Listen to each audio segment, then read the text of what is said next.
यदि आप कोई प्रॉपर्टी पर लंबे समय से कब्जा किए हुए हैं, 12 साल से अधिक समय तक कब्जा किए हुए हैं, तो अब ऐसे प्रॉपर्टी का कागजात अपने नाम करवा सकते हैं, अपने नाम ओनरशिप प्राप्त कर सकते हैं। इसके लिए माननीय सुप्रीम कोर्ट ने 5 मुख्य पॉइंट को बताया है, तो ये पाँचों पॉइंट आपको ध्यान से देखना है। यदि ये पॉइंट एक भी आप मिस करते हैं, तो ऐसी स्थिति में जो प्रॉपर्टी पर आप कब्जा किए हुए हैं, वो प्रॉपर्टी पर आपको कानूनी अधिकार नहीं मिलने वाला है। तो ये पाँचों पॉइंट यदि आप ध्यान से सुन लेते हैं और समझ लेते हैं, और यदि ये पाँचों पॉइंट को आप फुलफिल करते हैं, तो ऐसे स्थिति में यदि कोई प्रॉपर्टी पर आप 12 साल या इससे ज़्यादा समय से कब्जा किए हुए हैं, चाहे वो प्रॉपर्टी का टाइटलधारी कोई दूसरा हो, कोई दूसरा व्यक्ति का वो प्रॉपर्टी है, दूसरा व्यक्ति के नाम से है, लेकिन आप उस पर कब्जा किए हुए हैं, चाहे वो किराए के रूप में हो या फिर कोई अन्य माध्यम से आप कब्जा किए हुए हैं, तो ऐसे स्थिति में वो जो मतलब कब्जा का प्रॉपर्टी है, उस पर 100% आपका कानूनी अधिकार हो जाएगा, ठीक है। और उस प्रॉपर्टी का आपके नाम कागजात भी हो जाएगा, मोटेशन भी हो जाएगा, और आप लगान रसीद भी उस प्रॉपर्टी का अपने नाम निर्गत करवा सकते हैं। साथ ही साथ यदि आपको मन हो बाद में वो प्रॉपर्टी कोई दूसरे व्यक्ति को बेचने का, तो आप बेच भी सकते हैं। तो इसके लिए 5 कौन-कौन महत्वपूर्ण पॉइंट है, चलिए उसके बारे में हम आपको बता देते हैं। सबसे पहले देखिए, जैसे आप कोई कब्जा किया हुआ कोई प्रॉपर्टी है आपके अंदर में, उसका यदि आप केस फाइल करते हैं, तो केस का ड्राफ्टिंग करते समय ये 5 पॉइंट को आपको लिखना बहुत ज़रूरी है। तो सबसे पहला पॉइंट ये है कि उस प्रॉपर्टी का ओनर कौन है, मेन ओनर कौन है, उसका आपको नाम और पूरा पता केस का ड्राफ्टिंग में दर्शाना बहुत ज़रूरी है। हालाँकि इसका पूरा प्रोसेस जो है, एक प्रीवियस वीडियो हम बता चुके हैं, तो आप वो मेरा प्रीवियस वीडियो देख लीजिएगा। ये वीडियो जैसे खत्म होगा, वो वीडियो आपको स्क्रीन पे आएगा, उस पे आप क्लिक करके उस वीडियो को देख सकते हैं। हालाँकि कौन मुख्य 5 पॉइंट आपको केस का ड्राफ्टिंग में लिखना ही लिखना है, वो इस वीडियो में हम बात करने जा रहे हैं।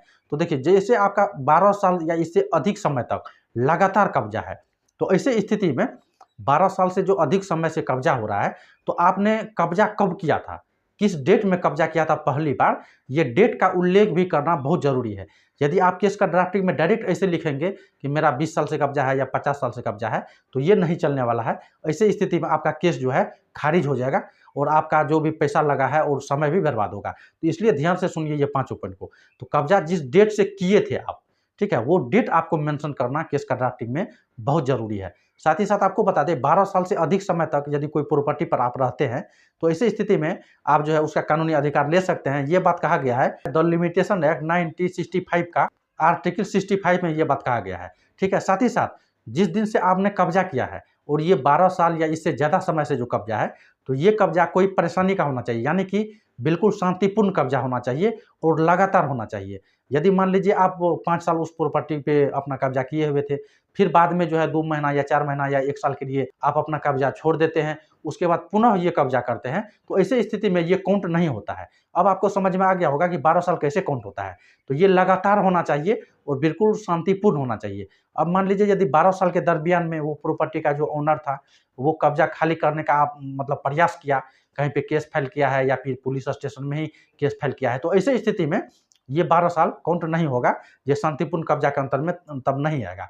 तो बिल्कुल शांतिपूर्ण कब्जा होना चाहिए। साथ ही साथ 12 साल से जो आप कब्जा किए हुए थे, तो आप कब्जा कैसे साबित करेंगे? इसके लिए माननीय सुप्रीम कोर्ट ने कुछ पॉइंट बताया है। तो सबसे पहला ये पॉइंट है, यदि वो नगर परिषद या नगर निगम में वो प्रॉपर्टी आता है, तो इसी स्थिति में आप लोग वो प्रॉपर्टी टैक्स भरते हैं।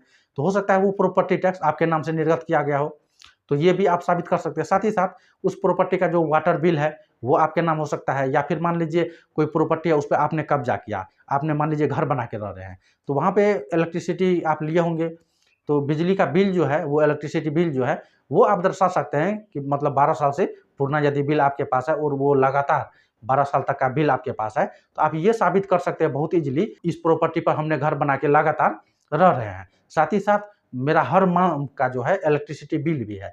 तो ये इलेक्ट्रिसिटी बिल जो है 12 साल से ज़्यादा समय का कब्जा साबित करने के लिए बहुत बड़ा प्रूफ माना जाता है।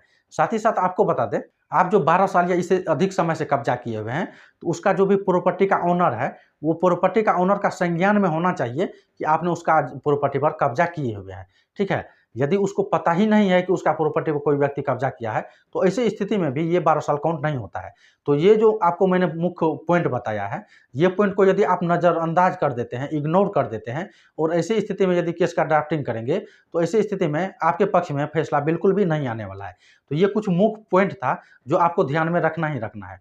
हालांकि कब्जा वाला प्रॉपर्टी पर आप कैसे जो है मतलब अपना मालिकाना हक बना सकते हैं, इसका पूरा प्रोसेस मैंने एक वीडियो में बताया है। वो वीडियो स्क्रीन पे आ गया है, उस पर क्लिक करके पूरा प्रोसेस को आप जान सकते हैं।